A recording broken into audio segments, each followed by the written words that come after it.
Tonight, we're jumping into a story that kicks off with a simple late-night road trip and spirals into a terrifying bargain with something not of this world. It's a pretty stark reminder of what can happen when you take a wrong turn in the middle of nowhere. So our story starts on this totally deserted road, deep inside a jungle. It's a full moon, casting that spooky glow over everything.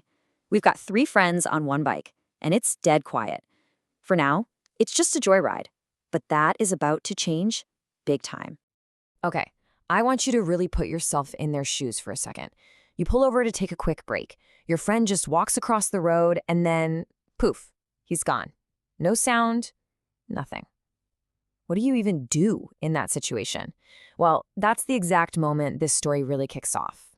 So yeah, one night in the jungle. What starts as a simple pit stop quickly turns into a desperate, terrifying search.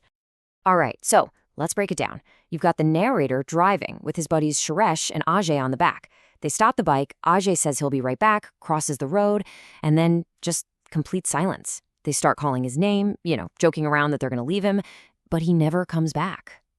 And just as they're about to write it off as some kind of dumb prank, this absolutely blood-curdling scream just tears through the quiet jungle.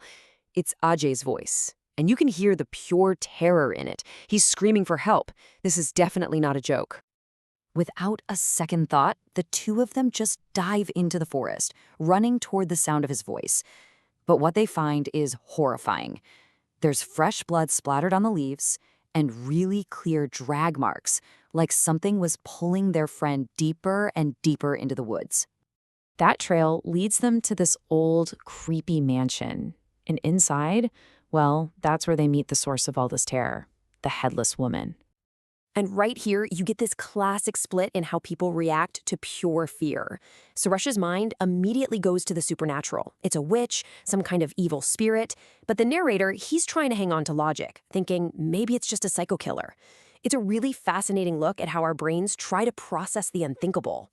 So pushing past Suresh's fears, the narrator follows a trail of blood up the stairs, and what he finds is just awful. There, hanging from the rafters, is Ajay's body. His hands are just dangling, his feet are tied, and his head is completely gone. As they're trying to process this gruesome scene, they hear it again. It's Ajay's voice, clear as day, coming from a room nearby, still begging for them to save him. But how is that even possible? His headless body is literally hanging right in front of them. They slowly, carefully push open the door to the other room. And in the corner, there's a woman in a dark sari sitting with her back to them. And as she turns, the moonlight hits her, and they see the impossible. She has no head, and she's holding Ajay's severed head in her lap. And then, in this horrifying move, the headless spirit attaches Ajay's head onto its own neck. It smiles at them, and then it speaks with Ajay's voice, giving them this chilling demand. Get me my head, or I will take yours. The narrator and Suresh just bolt. They run for their lives.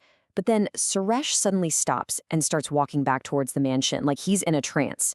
The narrator realizes the spirit has him hypnotized, and he can only watch in horror as Suresh just walks back inside, picks up a knife, and calmly cuts off his own head. So, now, the narrator is completely alone. There's no escape. His only chance is to try and make a bargain with death itself. So, this is the deal. It's an ultimatum, plain and simple. The narrator has to find her real, long-lost head, and if he fails, she'll take his. His entire life now hinges on solving an old mystery. And just like that, the story shifts gears. It's no longer just a survival horror story. Now, it's a murder mystery. To save his own life, the narrator has to solve a crime that happened decades ago. The spirit tells him her tragic story. Turns out she and her husband were just on vacation here when 3 drunk campers broke in. They killed her husband and then they murdered her and cut off her head. They buried her body nearby, but her head was never found, and that's why her soul has been trapped here ever since. Her story is heartbreaking, but it doesn't offer a lot of clues. When the narrator begs for just one more detail, she remembers something that sounds totally random. The killers were talking about frying and eating fish. That's it. That is the only lead he has to go on. And this is just an incredible moment of deduction under the most extreme pressure imaginable. He starts connecting the dots. Her husband had only caught one tiny fish. That's not nearly enough for 3 drunk, hungry guys.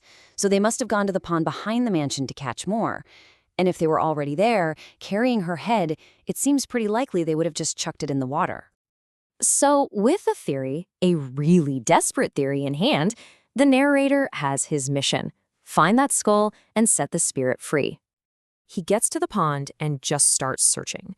For 2 straight hours, he's wading through this dark, mucky water, just feeling around blindly on the bottom, hoping to touch something that feels like a human skull.